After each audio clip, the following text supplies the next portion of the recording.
आगे बढ़ेंगे। रुद्रप्रयाग से खबर है, जहां पर केदारनाथ धाम पहुंच रहे हैं तीर्थयात्री। शासन और प्रशासन ने पुख्ता इंतजाम कर दिए हैं। पैदल मार्ग पर पेयजल की व्यवस्था, ठंडे पानी के साथ गर्म पानी की भी व्यवस्था की गई है। तो ये बड़ी खबर आपको बता रहे हैं रुद्रप्रयाग से, जहां पर केदारनाथ धाम पहुंच रहे हैं तीर्थयात्री और शासन और प्रशासन ने पुख्ता इंतजाम किए हैं। पैदल मार्ग पर पेयजल की व्यवस्था है, ठंडे पानी के साथ गर्म पानी की भी व्यवस्था की गई है। तो केदारनाथ यात्रा पर पहुंचने लगे हैं यात्री और इसके साथ ही तमाम पुख्ता व्यवस्था यात्रियों के लिए जो इंतज़ाम किए गए हैं, उसमें ठंडा पानी और गर्म पानी दोनों की व्यवस्था की गई है पीने के लिए।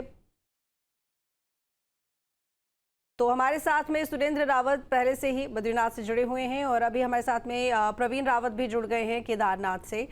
प्रवीण, क्योंकि 2 दिन पहले ही कपाट खुले हैं केदारनाथ धाम के और अब जानकारी मिल रही है कि यात्रियों ने पहुंचना शुरू कर दिया है दर्शनों के लिए, क्या जानकारी?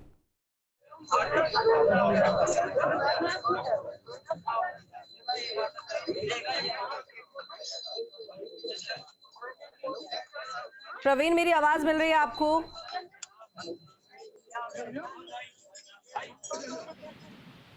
प्रवीण, मुझे सुन पा रहे हैं?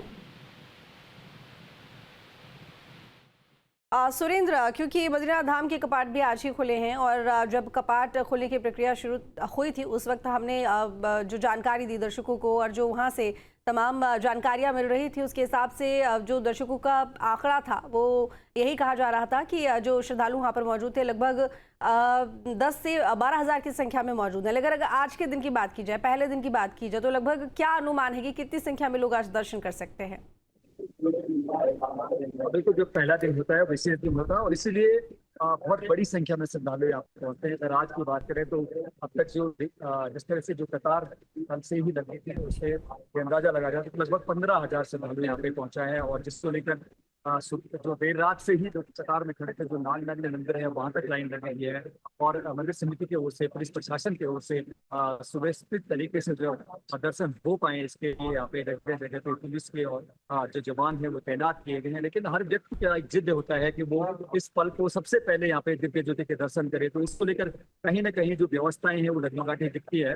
लेकिन धीरे धीरे जैसे जैसे दिन ढलता जाएगा वैसे वैसे स्थितियां सामान्य होती नजर आएंगी और पुलिस अधीक्षक सिमोली का कहना है कि जो जितने भी यहाँ पे श्रद्धालु हैं उनकी सुरक्षा को लेकर लगातार यहाँ पे जो पुलिस के जवान है वो तैनात किए गए हैं, SDRF के जवान तैनात किए गए हैं, PSC यहाँ पे तैनात की गई है। तो पूरी जो व्यवस्थाएं हैं वो पहले दिन के जितनी हो सकती है उसकी पूरी यहाँ पे वो कोशिश की गई है और इसके बाद जो 6 माह तक जो यात्रा होगी उसको लेकर जैसे जैसे जो फीडबैक आएगा उस पर सुधार करने की कोशिश की जाएगी। ठीक है, प्रवीण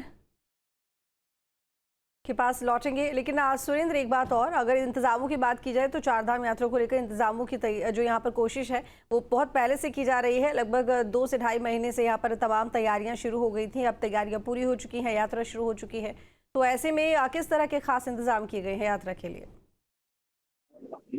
अभी तो क्योंकि उत्तराखंड के जो 4 धाम है वो विशेष होते हैं और ये धार्मिक यात्रा के साथ साथ रोजगार से जुड़ी हुई बहुत बड़ी एक यात्रा है जिसमें लाखों की संख्या में जो लोग हैं, जो होटल व्यवसायी हैं, जो वाहन स्वामी हैं, वाहन चालक हैं, उनका रोजगार भी इस पे निर्भर करता है। तो जैसे ही यात्रा शुरू होती है तो सभी में उत्साह बना रहता है। अगर यात्रा व्यवस्थाओं की बात करें तो सबसे महत्वपूर्ण होता है कि किस तरह से सुगमता और सुव्यवस्थित तरीके से यात्रियों को धामों में पहुंचाया जाए, जिसको लेकर सड़क की जो व्यवस्थाएं हैं वो ठीक होती है और वर्तमान समय में कहीं ना कहीं जो सड़क की सुविधाएं हैं वो बेहतर हुई है और सुगमता से यहाँ पे यात्री पहुंच पा रहा है।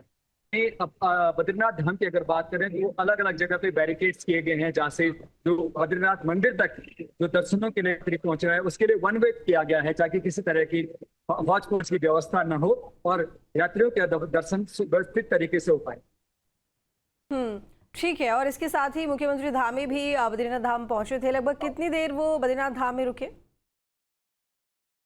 बिल्कुल, जिस तरह से जब लगभग 6:30 बजे यहाँ पे मुख्यमंत्री पुष्कर सिंह धामी पहुंचे और 8 घंटे उन्होंने यहाँ पे बद्रीनाथ में रुके। इस दौरान उन्होंने भगवान बद्री विशाल में पूजा अर्चना की, श्रद्धालुओं से अभिवादन किया और कई श्रद्धालु उनसे के साथ फोटो खिंचवाने के लिए उत्साहित दिखे, उनसे हाथ मिलाने के लिए उत्साहित दिखे। तो कहीं उन्होंने भी बड़ी सौम्यता और सादगी के साथ आम श्रद्धालुओं से बात की, उनसे उनके हालचाल पूछे और उनसे भी एक चीज करा कि उनका जो टोटल बजट है उसका 5% उत्तराखंड के इन धामों के स्थानीय जो प्रोडक्ट हैं उनको जरूर खरीदें और ताकि यहाँ के जो ये धार्मिक यात्रा है इसके साथ साथ यहाँ का जो स्वरोजगार भी वो भी उसमें भी कहीं ना कहीं इस यात्रा का प्रभाव ठीक है सुरेंद्र, बहुत शुक्रिया आपका तमाम जानकारी के लिए।